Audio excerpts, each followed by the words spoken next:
Good morning from the bridge. This morning it's going to be a very rainy, looks like there's very heavy rain scheduled for the day. But I grabbed my polka dot umbrella and have headed out to see the bridge. And it's just amazing, relatively speaking, how quiet it is here today. Last night we were here with thousands and thousands of people.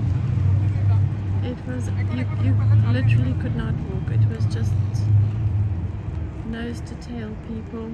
Obviously people had come out for the Vivid Light Festival. And it was just a massive humanity. It was just quite something. There was so many people. There goes the ferry, Ocean Surfer. A lot of people catch the ferry for work.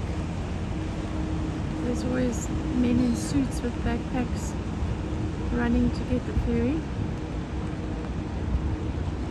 But as I say, today is the most beautiful day, relatively quiet.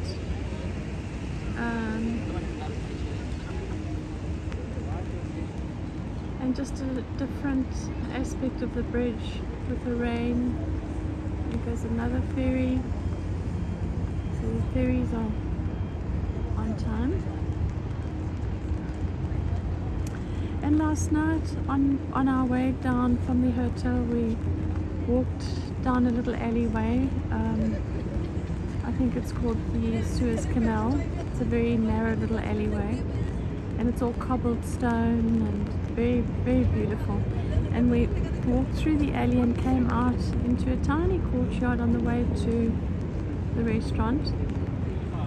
And there was the most beautiful music playing. A young guy, a musician, was sitting playing his electric guitar, and he'd put his speakers up, his mobile speakers, and he was sitting playing, singing, and there were literally 3 couples sitting on chairs around him, just listening. And I thought to myself, you know, we always expect people to see us and acknowledge us and, you know, have a huge following of people. It doesn't matter what we do. One always looks for the recognition and appreciation. And I thought to myself, here's this young man, gifted, and he's just sitting playing for a group of 6 people, and he's playing as if he was in front of a huge crowd in a stadium. And it just reminded me that no matter what you do, you really need to make sure that you do things for yourself, that you stay true to who you are. Yes, we all have to make a living and earn a buck, but in doing so we need to remain true to who we are. We need to remember why we do what we do. And even if it means just playing for yourself, then that's what it's got to be. There goes the big bus. That's always a good option. Lovely to go on the big bus because you see the city from a totally different angle. I remember when we were in Paris, and it was only on the big bus that one could actually appreciate the whole layout of the city and see the buildings, because when you're on sort of at ground level, you don't really see, you don't get the same perspective that you get from up above. So the big bus is always a good option. And here this morning is the Sydney Opera House with very few people around it. It's just beautiful. Last night it was a mess, a sea of humanity. And today, here she stands come rain or shine, and she's just beautiful. The glorious Sydney Opera House.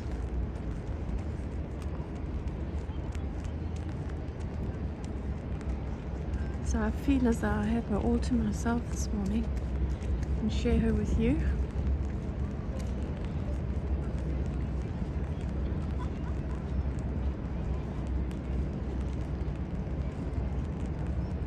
And there's a story attached to this too.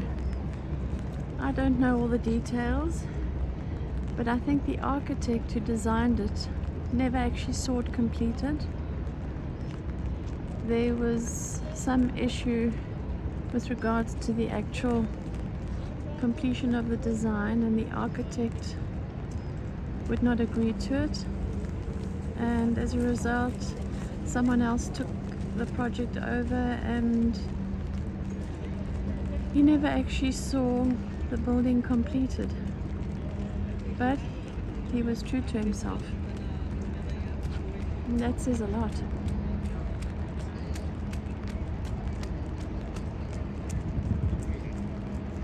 I don't see many people. There's actually no one walking up on the bridge this morning.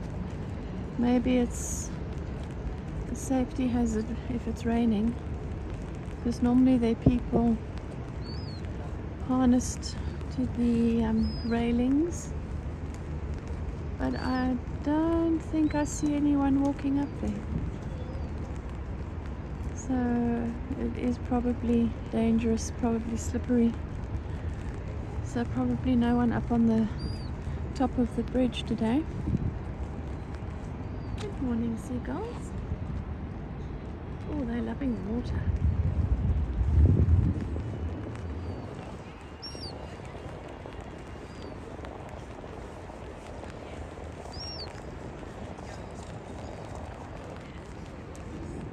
And I had to chuckle when we were walking around at the Light Festival the night before last night. There were a lot of people with dogs, and they all had flashing light collars and little straps that were lit up with lights. So it seems to be a thing at the Light Festival that you either wear a sort of like a garland of flowers with lights in it on your head, or you have a sword, a sort of a lit up sword that you walk around with, or big balloons that have got lights in them. So people just drape themselves in lights, and it's really beautiful. But anyway, I love the doggies.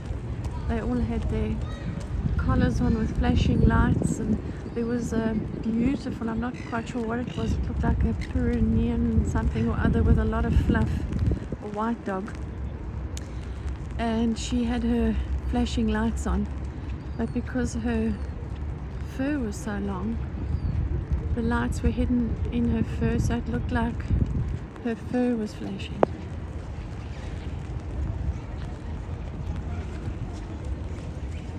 So this is the entrance to the Sydney Opera House, obviously where people queue up to go into the building.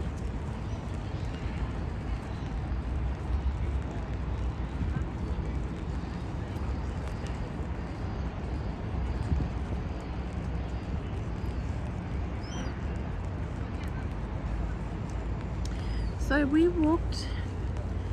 we got through the crowds last night. It took us quite a while, and we wanted to go into the Botanical Gardens, which is the bottom entrance here. We wanted to go in to see the Lightscape show, but when we got here we realized that we needed to buy tickets. Normally you can go into the Botanical Gardens free of charge, but obviously for the light show they were charging. I think it was about $84 for both of us, and we just figured that we weren't going to do that. So then we had to turn around and, sorry, that was just my umbrella, a gust of wind. We turned around and headed back to the hotel. So I would have liked to have seen the lights in the botanical gardens, but $90 is a bit steep. Anyway, I'll say goodbye because there's quite a few little crosswinds here, so I might take off any minute with my beautiful red and white polka dot umbrella that Anton bought me in Germany. So I'd hate to lose it, so I will say goodbye for the moment. Chat later.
This guy, the fastest takeaway food, we don't know what it is. It's the emu. Also considered one of the best examples of a farm because it's the mating and sits in the nest, hatches the eggs, raise it children until they're big enough and strong enough to get the back themselves. The responsibility of the farmer. The best example one is that made emu.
I just had a chat with the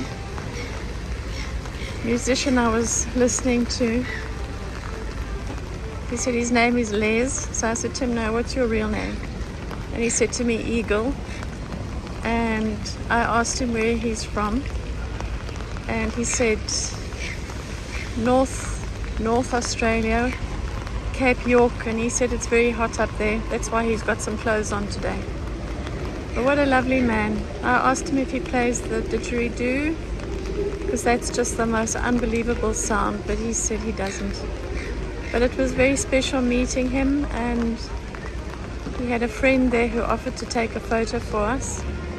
So we took a photo together. So just another special moment. Thank you, Les, Eagle. It was a pleasure meeting you. And thank you for your beautiful music about the kangaroo and the emu and the fish and the eagle. Each song is about an animal. Really beautiful music. So the rain has started, so I'm balancing an umbrella in my camera, so we'll see what we can get right. But I've just passed this beautiful little bronze fountain. There's the lucky turtle, and of course the spiders that Australia is so famous for. Looks like little baby spoonbills. Where's that? No, that is a pelican.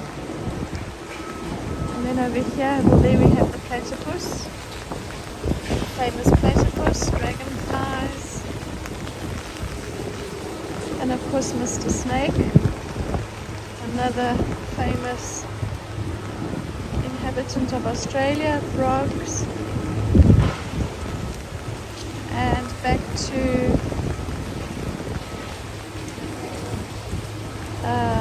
the echidna in the front.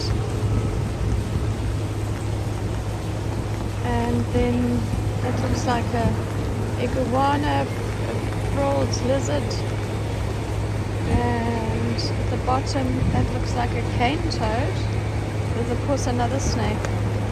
It's really beautiful. There's a little praying mantis. Oh, there's some crayfish, freshwater crayfish, which the Aussies call yabbies. And there's the platypus. So yabbies are, oh, there's another little dragonfly. People go and fish, dive for yabbies in the freshwater dams and rivers, and apparently they're really delicious. You can see all the trams lined up, and I've just spotted another beautiful bronze. Not quite sure what the story is here. We can have a look and see what it's about. So where we are standing is Herald Square.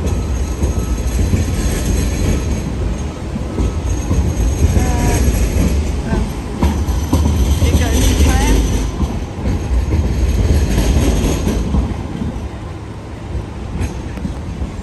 So we're in Herald Square. There's a heron.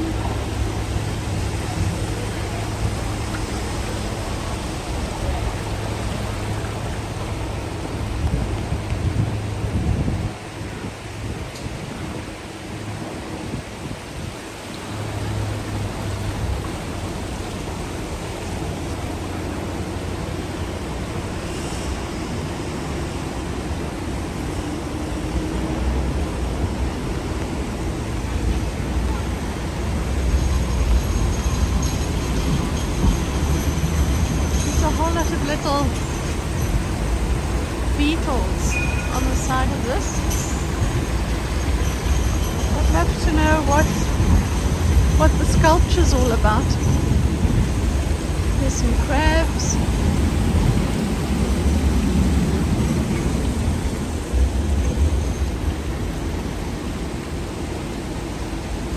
Stephen Walker, so it's obviously something to do with the sea, because it looks like there's seaweed. Well, it can be whatever you want it to be. It is beautiful. It must be quite something being an artist and envisaging something like this and then creating it. It is enormous.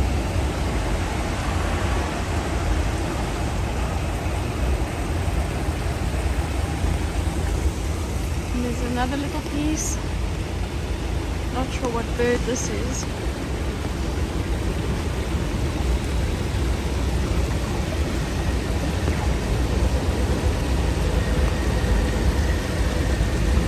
That looks like our little blue tongue lizard that we have in the garden. garden.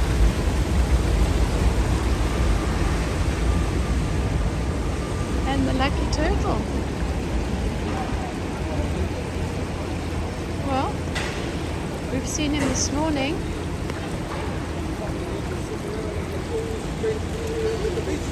May he bring you all peace and prosperity. Lots of love from this little piece of Sydney. Just another little window into what's happening on a rainy Saturday morning.